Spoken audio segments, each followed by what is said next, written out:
안녕하십니까. 행복한 안식일이 시작되었습니다. 오늘은 지난주에 이어 씨 뿌리는 비유 두 번째 시간을 갖도록 하겠습니다. 예수님이 우리에게 주신 씨 뿌리는 비유는 크게 네 가지로 나뉘어집니다. 길가와 돌밭, 또 가시밭과 좋은 밭, 이렇게 크게 네 가지 밭으로 분류가 되는데, 이 비유는 복음이 전해질 다양한 상황에 대해서 이야기를 하고 있습니다. 우리가 네 종류의 사람이라고도 볼 수가 있겠습니다. 예수님께서 주신 이 비유를 설명하고 있는 실물 교훈에서는 이 비유에 대해서 크게 세 가지 핵심을 먼저 이야기하고 있습니다. 첫 번째는 사람들이 참 진리, 즉 예수 그리스도라는 핵심을 벗어나서 형식에만 치중하고 있다는 것입니다. 표상이 실제되어 오셨지만 생명이신 구주가 아닌 기적만을 요구하고 있었다는 것입니다. 하지만 두 번째, 진리는 맹활력이 있어 그 자체로 생명력이 있다는 것입니다. 여러분, 흙을 뚫고 올라오는 씨앗의 힘을 보신 적이 있을 것입니다. 하나님의 말씀은 그 자체에 생명력이 있다는 것입니다. 그래서 세 번째로, 그러므로 때를 얻든지 못 얻든지 말씀을 전파하라. 그러면 그 결과를 얻을 것이다 라고 약속을 해주고 있습니다. 특별히 청년들이 그 말씀을 받도록 하라. 우리가 이렇게 이 세 가지 핵심을 정리해 볼 수 있겠습니다. 그런데 저는 특히 때를 얻든지 못 얻든지를 행위가 아닌 존재로 설명을 드리고 싶습니다. 우리가 확성기를 들고 거리에서 소음을 만들며 의무감해하는 행위로서의 씨 뿌림이 아니라 한 그리스도인으로서 살아내는 삶의 장소와 그 시간에서 그 사람의 존재함 자체가 그들에게 증거가 되게 해야 한다는 것입니다. 화인 여사는 위생병원에서 일하는 신자들에게 권면하면서 가려 뽑은 기별에 이렇게 이야기를 하고 있습니다. 그리스도 안에 거하는 자들은 주님께서 불신자들을 대하신 것처럼 그들을 대하고 그 충성심을 굳게 지키며 항상 때를 따라서 알맞는 말을 준비할 준비가 되어 있고 진리의 씨앗을 심을 준비가 되어 있다. 그들은 깨어 기도하는 중에 자신의 순결을 굳게 지키고 날마다 시종일관한 저희의 신앙생활을 보일 것이다. 이러한 일꾼의 감화는 많은 사람들에게 축복이 된다. 잘 정돈된 생활로 그들은 사람들을 십자가로 인도한다. 이 말씀은 진리를 가진 그리스도인이 자신을 등경 위에 두어 노출시키고 그 빛은 사람들을 감화시키고 그리고 십자가로 인도한다고 요약할 수 있겠습니다. 예수님이 하셨던 것처럼 말입니다. 치료봉사에 우리가 잘 아는 말씀입니다. 오직 그리스도의 방법을 사용함으로써만 사람들을 접촉할 때 참 성공을 거둘 것이다. 구주께서는 사람의 유익을 소원하는 분으로서 그들과 섞이셨다. 그분께서는 그들에 대한 당신의 동정심을 보여주시고 그들의 필요를 따라 봉사하시고 그들의 신임을 얻으셨다. 그 후에 그분께서는 나를 따라오라고 그들에게 명령하셨다. 섞이고 공감하고 봉사하고 신임을 얻고 나를 따르라 말씀하시고 그리고 이렇게 사셨습니다. 그리스도께서는 유대인이셨으나 사마리아인들과 섞이셨다. 자신의 민족의 바리새인적인 관습을 무효화하시면서 그들의 편견에 면전해서 그분은 이 멸시받은 백성의 호의를 받아들이셨다. 그분은 그들의 지붕 아래서 주무셨으며 그들의 식탁에서 함께 잡수셨으며 그들의 손으로 준비되고 제공되는 음식을 함께 나누셨으며 그들의 거리에서 가르치셨고 그들을 최상의 친절과 예모로 다루셨다. 가려 뽑은 기별 3권에 있는 말씀입니다. 그리고 이것을 전하라 하십니다. 그것이 무엇이냐면 바로 체험한 개인적 경험을 나누라고 하시는데요. 이 실물 교훈에서는 이렇게 이야기하고 있습니다. 거룩한 진리의 교사는 그 자신이 경험을 통하여 배운 것만을 다른 사람에게 나누어 줄 수 있다. 씨 뿌리는 자는 자기의 씨를 뿌렸다. 그의 종들도 그와 같이 하여야 한다. 하나님의 말씀을 가르치고자 하는 사람들은 그 말씀을 그들의 개인적 경험을 통해 자기의 것으로 만들어야 한다. 하나님의 보고로부터 나온 신선한 진리가 생활 속에 번쩍이게 하라 라고 이야기하고 있습니다. 여러분, 우리가 듣고 우리가 생각하고 우리가 체험한 말씀을 나누는 것이 씨 뿌리는 것이다 라고 이야기하고 있습니다. 그렇게 하기 위해서 우리가 끊임없이 예수님이 하셨던 방법, 끊임없이 섞이라고 이야기하고 있습니다. 그러면 그 개인적 경험을 통한 생명은 어떻게 얻을 수 있을까? 바로 그 삶은 내가 매일 죽음으로 가능하다고 설명하고 있는데요. 이 땅에 묻힌 씨앗은 열매를 가져오고 그리고 또다시 그 열매는 씨앗으로 뿌려진다. 이렇게 하여 수확은 증대된다. 그와 같이 갈바리 십자가 위에서의 그리스도의 죽음은 영생에 이르는 열매를 맺을 것이다. 시대의 소망의 말씀입니다.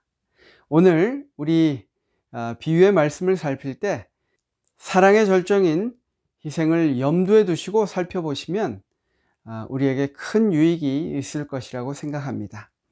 그러면 본론으로 들어가서 우리 마태복음 13장에서는 이 뿌려진 생명이 네 종류 밭에 따라 어떤 결과를 가지고 있는지 설명하고 있다고 말씀드렸는데, 오늘은 특별히 두 가지, 길가와 돌밭에 떨어진 씨에 대해서 함께 살펴보고자 합니다. 먼저 말씀을 다시 한번 살펴보겠습니다. 마태복음 13장 4절 말씀입니다. 씨를 뿌리는 자가 뿌리러 나가서 뿌릴새 덜어는 길가에 떨어짐에 새들이 와서 먹어버렸고. 씨 뿌리는 자의 비유는 씨가 뿌려진 땅이 씨의 발화와 또 성장에 어떠한 영향을 미치느냐 하는 것입니다. 왜냐하면 자유의지의 문제인데요. 즉 하나님은 우리에게 생명의 말씀으로 오셨지만 하나님 사랑의 본질은 그 가운데 선택의 자유함이 함께 있기 때문입니다. 그 밭의 상태는 발화와 성장에 영향을 미칩니다. 그래서 사탄은 그 밭을 미리부터 황폐시키기 위해서 우리의 가정을 공격하고 세상에 좋아 보이는 것들로 유혹에 빠지게 만드는 것입니다. 말씀에서 이야기하는 길가는 밟히는 것이고 이내 단단해져서 그 위에 있는 씨앗을 새가 먹어버리고 마는 곳입니다. 이 길은 생명의 말씀을 모욕적으로 대우하고 경멸하거나 멸시한다는 의미로 볼 수 있습니다. 말씀을 듣고도 들은 말씀을 무시하고 외면하는 사람을 나타내고 있습니다. 우리 주변에 하나님의 말씀을 전하려고 하는데 전혀 듣지 않는 사람들을 많이 만나게 됩니다. 그리고 그 중에는 참 선해 보이는 사람도 많이 있습니다. 그리고 그 뿌려진 씨앗은 자라지도 못하고 새들에게 먹히고 마는 결과를 얻게 되는데, 그 새를 마가복음에서는 사탄, 또 마태복음에서는 악한 자, 누가복음에서는 마귀로 나타내고 있습니다. 길가에 뿌려진 씨는 주의를 기울이지 않고 듣는 자의 마음에 뿌려진 하나님의 말씀을 나타내고 있습니다.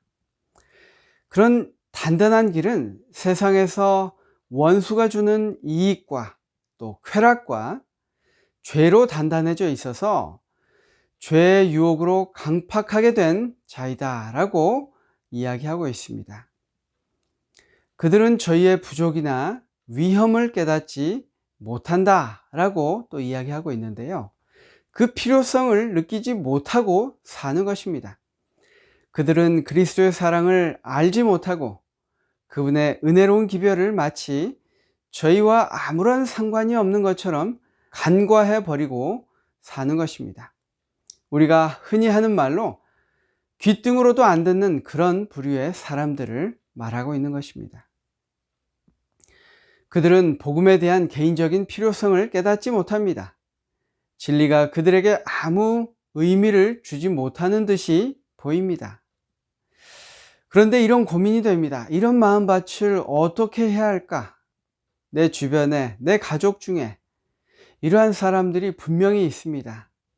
씨앗이 딱딱한 길바닥 위에 놓여 있고 싹이 틀 기회조차 없는 이들에게 필요한 것은 오직 하나님의 은혜, 그리고 그들을 아는 성도들의 기도로 그 마음밭을 기경하게 해달라는 기도밖에 없는 것입니다.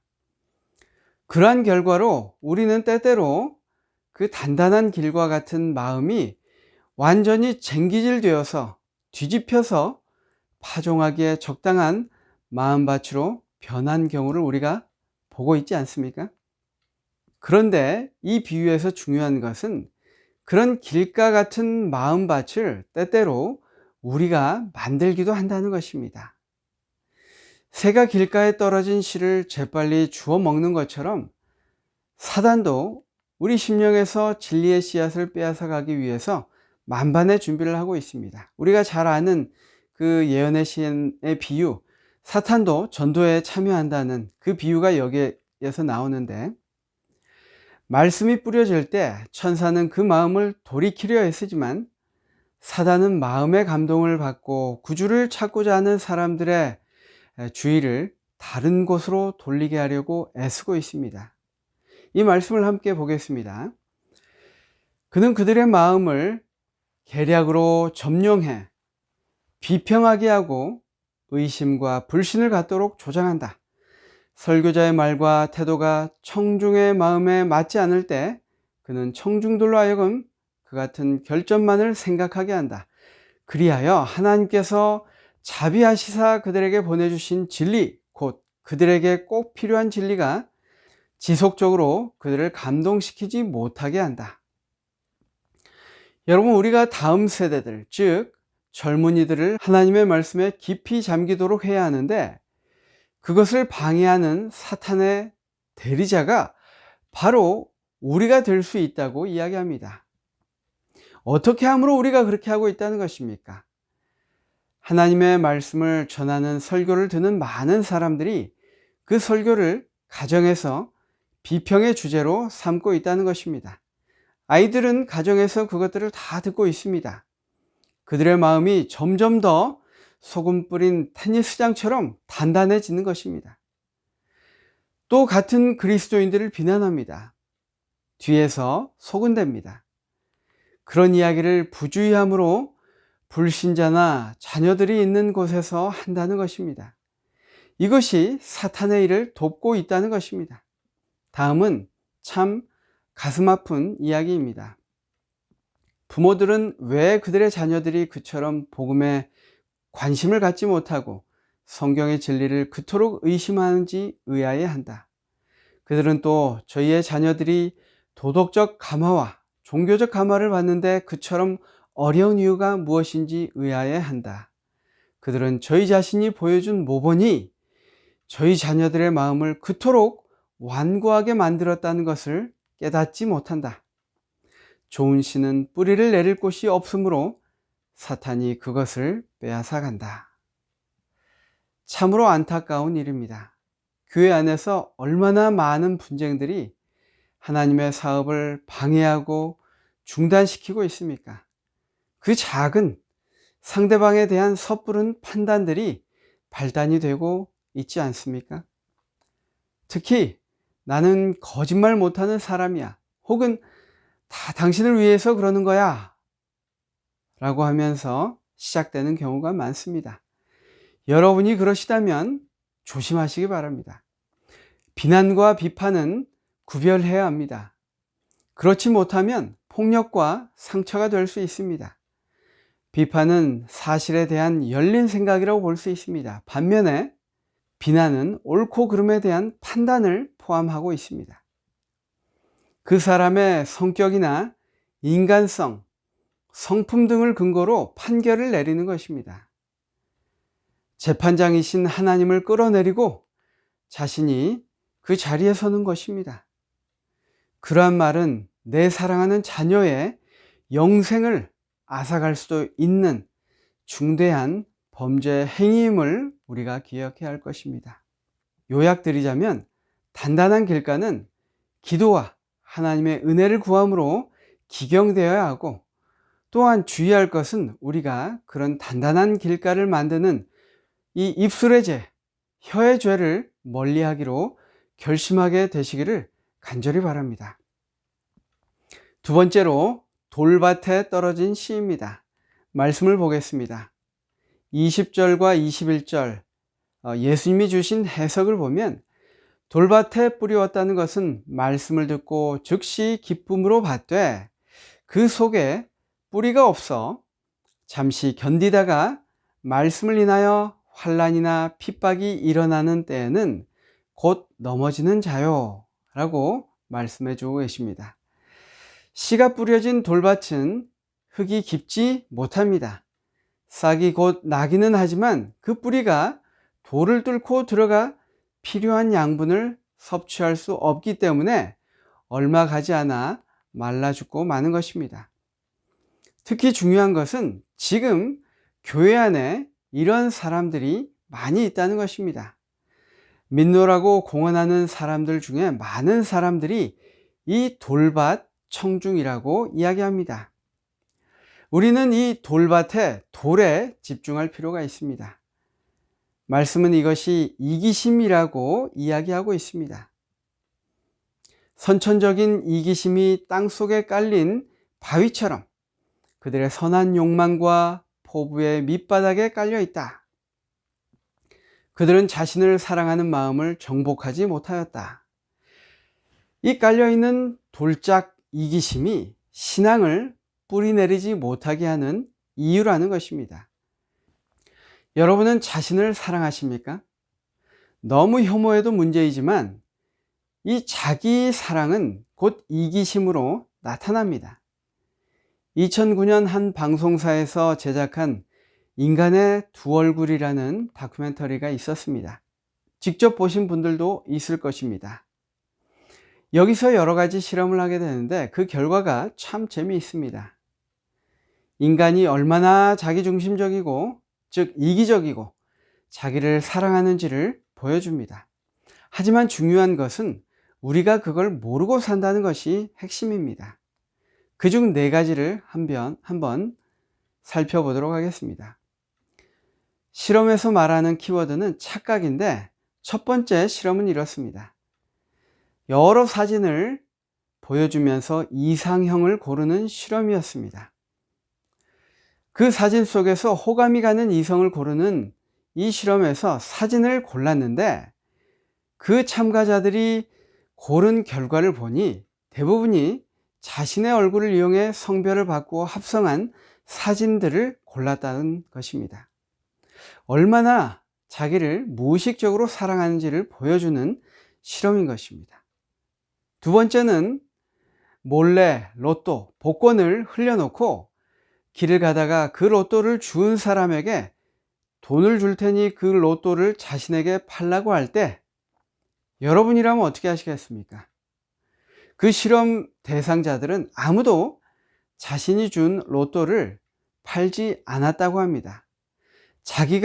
그 이유는 자기가 준 로또는 왠지 모르게 당첨될 것 같고 행운이 있을 거라고 생각하는 자기 중심적인 착각 때문이라고 이야기하고 있습니다. 이것은 내가 산 주식은 오를 것만 같은 것도 마찬가지로 자기 중심적인 착각에서 비롯된다는 것입니다. 세 번째는 병원에서 의사가 질문을 하다가 책상 밑으로 볼펜을 떨어뜨리고 책상 밑에서 다른 의사가 나와 다시 질문을 한다면 사람들은 그 바뀐 의사를 알아볼까 하는 실험이었습니다. 그 결과 대부분의 사람들이 의사가 바뀌는 것을 전혀 알아채지 못했습니다. 생김새가 전혀 다른 3명의 의사가 차례를 돌아가며 바뀔 동안 실험 참가자들은 그것을 인식하지 못했습니다. 자기가 어떤 것에 주의를 기울이고 있으면 그 밖에 다른 것은 전혀 관심도 없고 못 보고 있다는 증거입니다. 이 실험에서 인간은 보고 싶은 것만 보고 믿고 싶은 것만 믿는다는 것이 증명되었습니다. 또 하나의 실험으로 차가운 콜라를 쥐었던 학생과 따뜻한 커피를 쥐었던 학생이 똑같은 상황의 취업 준비생에게 다른 평가를 내린 실험입니다. 실험은 이렇습니다. 이러저러한 스펙을 보여주고 취업 준비생을 인터뷰하며 그가 진짜 면접에서는 어떨 것 같냐는 질문에 차가운 컵을 쥐었던 5명은 모두 불합격을 주었고 따뜻한 컵을 쥐었던 학생은 모두 합격되어 채용하겠다는 의사를 밝혔다는 그러한 실험입니다. 참 놀라운 실험이 아닐 수 없습니다. 사람은 손에 쥐고 있던 컵의 온도차만으로도 생각의 결과를 바꿔버릴 수 있는 나약한 존재라는 것입니다. 이것이 인간입니다. 이것이 저와 여러분입니다. 우리는 우리가 의롭다는 착각 속에 살아가고 있습니다. 그래서 우리가 죄인인 줄을 모르고 살아갑니다. 그래서 말씀이 육신이 되어 오신 예수 그리스도 없이도 잘 살아가고 있습니다. 바울의 자기 부인이 그 결심이 그냥 문학적인 표현이 아닙니다. 인간은 보고 싶은 것만 보고 듣고 싶은 것만 듣는 착각 속에 살아가는 연약한 존재입니다. 그래서 끊임없이 자기 부인과 영원불변의 진리의 말씀이신 예수님을 매 순간 바라보라고 하는 것입니다. 자기가 컨트롤할 수 없는 것을 컨트롤한다고 착각하고 사는데 우리는 이 자기중심성을 철저히 배격해야 할 것입니다. 우리 모두 이런 마음반 밑에 이기적인 돌적이들을 깨닫고 인정하면서 하나님 앞에 겸손하게 나아가게 되시기를 간절히 바랍니다. 이 돌밭에 뿌려진 씨의 비유에 의해서 지정된 사람은 하나님의 말씀을 즉시 받기는 하지만 그들은 자기들의 모든 생활 습관을 하나님의 말씀과 대조하여 보고 자신을 전적으로 그 말씀의 지배에 맡기지 않습니다. 잘 살고 있다는 착각, 아무 문제 없다는 착각 속에 살기 때문입니다. 생명이 뿌리 내리려고 할 때 아직도 살아있는 자아가, 미련이 남아있는 그 자아가 돌적이처럼 그 뿌리를 막아서고 있는 것입니다. 생명은 자아에 부딪혀 뿌리를 내리지 못하고 그곳에 영양분을 얻지 못하게 됩니다.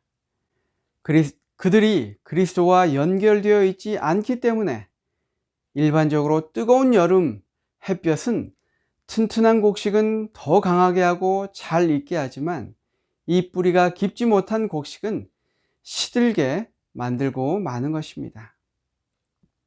이와 같이 뿌리가 없는 사람은 잠시 견디다가 말씀을 인하여 환난이나 핍박이 일어나는 때에는 곧 넘어지고 맙니다. 실물교훈에서는 한 예로 레위 마태를 들고 있습니다. 그가 예수님의 부르심에 즉각 응답할 수 있었던 배경은 무엇일까요? 우리가 잘 알듯이 세리 마태는 민족을 배반함으로 동족으로부터 미움을 받고 하나님의 나라에서 제외되었다고 여겨진 세리였습니다. 유대인과 결혼도 할 수 없어 창기와 어우러져 쾌락에 빠져 사는 그런 사람들이었습니다. 침뱉음을 당하기도 하고 그들을 속이는 것은 죄로 여기지도 않았습니다. 그런데 마태는 구주의 부르심을 받았을 때에 즉시 일어나 모든 것을 버리고 주를 따랐습니다. 그의 마음에는 공허함, 또 세상의 부요함과 향락이 얼마나 무가치한지 깨달았지만 그 피폐한 삶에서 빠져나올 수 없는 그런 상황에 있었는지 모르겠습니다. 자신으로서는 거기에서 헤어나올 수 없다는 절망 한가운데서 예수님의 부르심은 그 모든 것을 포기할 수 있는 최고의 가치였을 것입니다. 바리새인들은 마태를 그의 직업에 따라 판단하였으나 예수께서는 이 사람의 마음이 진리를 받아들이기 위해 열려 있는 것을 아셨다. 마태는 구주의 가르침에 귀를 기울였다. 자각시키는 하나님의 영이 그의 죄됨을 드러냈을 때에 그는 그리스도에게서 도움을 구하기를 갈망하였다. 시대의 소망의 말씀입니다. 마태와 돌밭 비유의 사람들의 차이는 나 자신을 십자가에 못 박았는가 입니다.